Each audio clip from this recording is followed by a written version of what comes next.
Alors bonjour tout le monde, bienvenue sur cette vidéo. Moi je m'appelle Antoine, je suis kiné au cabinet K11 et du coup dans la salle de CrossFit Original Addict. Salut, moi c'est Soren, je suis coach du coup à CrossFit Original Addict, ça fait maintenant 4 ans et donc, du coup on travaille ensemble souvent. La folie. Donc aujourd'hui on vous fait une vidéo pour vous parler du grip, d'accord? Parce qu'on a fait quelques posts auparavant pour prendre un cas clinique de personnes qui avaient des douleurs au niveau du coude. Et maintenant, on imagine que cette personne n'a plus de douleur et voudrait reprendre son sport à fond qui est le CrossFit. Et Soren va nous montrer comment avoir un bon grip sur la barre de gym pour commencer et ensuite sur la barre d'haltérophilie. La base déjà sur le grip en gymnastique surtout, c'est que quand vous suspendez une barre de gymnastique, quand vous avez un athlète en face de vous, l'objectif c'est déjà de lui expliquer que vous ne devez pas être capable de voir la paume de sa main. Quand il vient suspendre à la barre, il doit essayer de casser le poignet. Ça, on ne voit pas la paume de sa main, mais vraiment le poignet cassé, ce qui lui permettra d'être vraiment positionné sur la barre et de ne pas résister sur le fait que sa main va s'ouvrir. Il sera posé, il n'y aura pas de problème de grip, donc on peut supprimer cette partie un petit peu compliquée pour la plupart des gens. Donc la première étape, c'est de venir se suspendre à une barre avec un pied en maintien. Donc Antoine va se placer, donc l'objectif c'est que moi je me mets en face, voilà. S'il casse son poignet comme ceci et qu'il vient enrouler la barre avec son pouce, on est dans la bonne position. Ce qu'il ne faut pas voir aussi, on a oublié de le préciser, c'est le pouce qui vient chercher vers le haut dans cette position, la position de suicide grip. Okay. Cette position elle est dangereuse parce que si vous avez un athlète qui suit un petit peu au niveau des mains et qui commence à s'agiter un petit peu sur sa barre, le truc c'est qu'il risque de glisser en arrière et de se taper la tête ou de tomber sur le sol, donc c'est vraiment pas sécure. Et en plus là vous avez moins de tension dans votre avant-bras quand vous mettez votre pouce comme ça que comme ça. Là vous avez vraiment toute la tension, l'énergie se retransmet bien et du coup vous êtes plus apte à faire plus de répétitions. Donc une fois qu'on est parti sur cette position, poignet cassé, les pouces qui viennent enrober la barre, on va pouvoir décoller un pied, garder un autre pied sur le banc et maintenir cette position. Si votre athlète est vraiment à l'aise là-dessus, vous pouvez lui demander de se délester un petit peu du pied qu'il a sur le bench pour se mettre pointe de pied, avoir plus du poids du corps sur les mains. Et s'il est vraiment à l'aise, il va pouvoir retirer ses deux pieds et venir se suspendre à sa barre.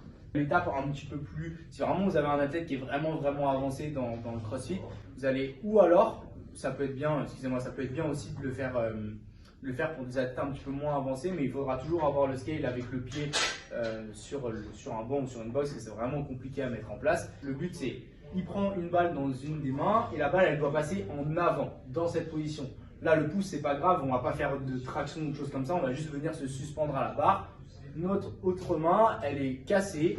On essaye quand même de mettre ça en place et on va venir se suspendre pour l'instant avec un seul pied, comme on l'a vu au début. Et donc là, ça lui permet de vraiment se rendre compte de qu'est-ce que c'est de casser le poignet sur la barre. Et ensuite, on va pouvoir voir tous les scales qu'on a vus juste après, retirer, délester un petit peu son pied, retirer son pied et se suspendre à la barre. Et on peut relâcher. Et on sent nettement la différence sur la tension dans l'avant-bras, c'est très sympa à faire juste en temps de maintien. Du coup, si on résume ce que Soren nous a expliqué là, quand je vais faire ma prise sur une barre de gym, le but c'est d'avoir la paume de main qui regarde le sol, d'accord, et qui ne doit pas regarder en avant. Quand vous regardez la personne faire des tractions en face de vous, vous ne devez pas voir sa paume de main apparente. Il faut vraiment qu'elle vienne mettre le poignet, qu'on ait le poignet qui s'enroule autour de la barre. Le pouce, il doit bien enrouler la barre de gym. On a beaucoup de personnes qui spontanément se mettent avec le pouce en arrière et ça c'est assez dangereux. Donc on essaie de leur rappeler d'amener le pouce en avant. Et si jamais j'ai une personne qui ne va pas assez enrouler son poignet, on a les progressions à utiliser avec une charge partielle pour les personnes pour qui c'est plus dur. Ou chez ceux chez qui c'est déjà facile, on peut mettre la balle de tennis ou autre pour que ce soit plus dur et travailler plus fort sur le grip. Ouais. Et si vous en avez qui sont vraiment encore avancés, encore une fois, vous avez 2 balles de tennis, vous pouvez le faire se suspendre avec les 2 balles de tennis dans les 2 mains. C'est une option aussi qui est faisable. On va pas vous montrer. Donc là, on se retrouve pour un deuxième scale que vous allez pouvoir mettre en place dans votre cabinet si vous avez des anneaux à disposition. Donc, un autre grip, on va pouvoir voir aux anneaux qui est un petit peu différent de celui à la barre. Pareil, l'objectif, c'est justement de pouvoir éliminer le fait de retenir ses mains et d'essayer de garder ses mains fermées le plus possible, de retirer ça, d'être positionné complètement sur son anneau, d'être vraiment posé et de pouvoir plus se concentrer sur le fait de soit tirer sur les anneaux ou de maintenir plus longtemps son mouvement. Donc l'objectif en gros c'est que vous demandez à votre athlète de poser le poignet sur l'anneau et de cette position de passer son pouce d'un côté, les doigts de l'autre et de venir agripper son poignet. Donc la différence là vous pouvez la remarquer, j'ai le poignet complètement cassé comparé à un athlète qui va directement lui vouloir attraper l'anneau comme ceci et avoir tout le poignet aligné avec l'avant-bras. Alors que le but c'est de casser pour vraiment avoir cette position de l'anneau est vraiment posé sur la main, comparé ici on a toujours la main qui veut s'échapper un petit peu de l'anneau. Donc ça c'est un deuxième escape que vous allez pouvoir mettre en place. Deuxième chose, plus vous écartez vos pieds, plus vous vous redressez en gros, plus c'est facile, plus vous vous mettez sous les anneaux, plus c'est compliqué. Démonstration. Démonstration, parfait. Ok, donc le premier, donc on demande à notre athlète de poser le poignet, puis d'enrouler sa main sur l'anneau. Il va faire la même chose de l'autre côté. Et de cette position, il va venir placer ses pieds sous les anneaux.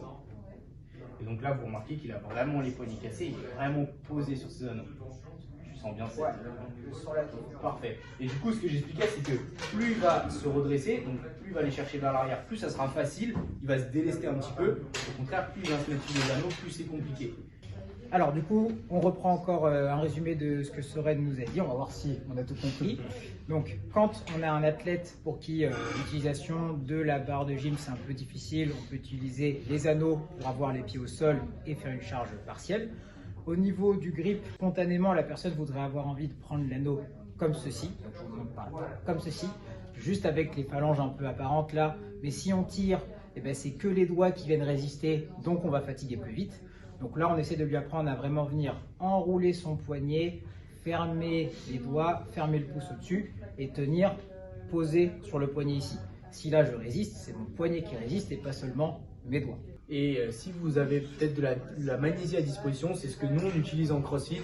C'est juste à frotter sur les mains et ça permet justement à plus avoir les mains humides et du coup être vraiment sec. Et du coup, il n'y aura plus ce truc d'essayer de rester aussi sur le fait que la main glisse sur le métal. On a discuté de la prise sur la barre de gym. Maintenant, on va parler du hook grip sur la barre d'haltéro qui est différent. Il y a plein de choses qu'on ne sait pas quand on prend une barre d'haltéro pour la première fois. Donc maintenant, Soren va nous expliquer tout ça plus en détail. Donc, au niveau du grip sur une barre d'haltérophilie, l'objectif et le point sur lequel on va vraiment se concentrer, en fait, c'est la position de votre pouce. Quand vous prenez une barre d'haltérophilie, c'est pas comme en gymnastique parce que le diamètre est différent. C'est un petit peu plus fin une barre d'haltéro, ce qui nous permet en fait de passer le pouce à l'intérieur des doigts et pas à l'extérieur. Pas dans cette position-là, mais dans cette position-là. Ce qui va nous permettre d'être déjà bien en sécurité parce que quand on est proche des reps max en haltérophilie, on passe d'une tension 0 à une tension énorme. Deuxième chose qu'on a remarqué, c'est que la rotation était moindre, voire inexistante en position de hook grip. La barre a moins tendance à vouloir tourner dans notre main comparé à là où du coup il y a moins de tension dans la main et la barre elle a tendance à vouloir nous échapper des doigts comme sur la barre de gymnastique. Antoine va venir attraper sa barre, donc le dos bien droit et tout ça. Soit vous avez votre barre chargée et dans ces cas-là vous allez pouvoir enrouler directement votre pouce, soit vous pouvez la caler au niveau de vos hanches, placer vos pouces à l'intérieur, puis refermer les doigts par-dessus et là vous êtes en bonne sécurité, vous allez pouvoir commencer à effectuer vos mouvements. Pour travailler maintenant ces mouvements de hook grip, vous allez pouvoir faire du maintien, que ce soit du sol ou en position redressée comme Antoine se tient juste ici. Après, vous allez pouvoir utiliser le hook grip dans tous vos tirages. D'accord, que ce soit juste des tirages bras tendus, des tirages de coude, des tirages à la poitrine en rowing, des choses assez classiques qu'on peut remarquer dans les salles de kiné. Donc tous ces mouvements-là, vous allez pouvoir les mettre en place pour travailler sur ce hook grip. Deuxième chose, la position qu'on a vue sur le hook grip, là on a parlé d'une position assez serrée, c'est une position d'épaulé et de jeté en haltérophilie, mais la position d'arraché avec les mains écartées, c'est exactement la même position. Donc sur certaines barres d'haltérophilie, vous avez des repères, mais l'objectif et ce qu'on apprend en CrossFit, c'est que normalement, l'écartement de vos mains, il doit se mettre au niveau de vos hanches. La barre, elle doit être au niveau de vos hanches. Donc, vous demandez à votre athlète d'écarter les mains jusqu'à ce qu'il ait sa barre au niveau des hanches, puis vous lui demandez de se redresser en vérifiant bien qu'il ait cette position de haut grip. Si vous remarquez que sa barre est au niveau de ses hanches, c'est qu'il est dans une bonne position d'écartement. Et là, il est en sécurité pour pouvoir tirer sur sa barre. Et vous pouvez voir exactement tous les mouvements qu'on a vus de tirage dans la vidéo précédente. Maintenant qu'on a vu le hook grip sur la barre, on va pouvoir le travailler aussi un petit peu sur la kettlebell. À savoir quand même que la kettlebell, c'est quand même une discipline et que du coup, ils ont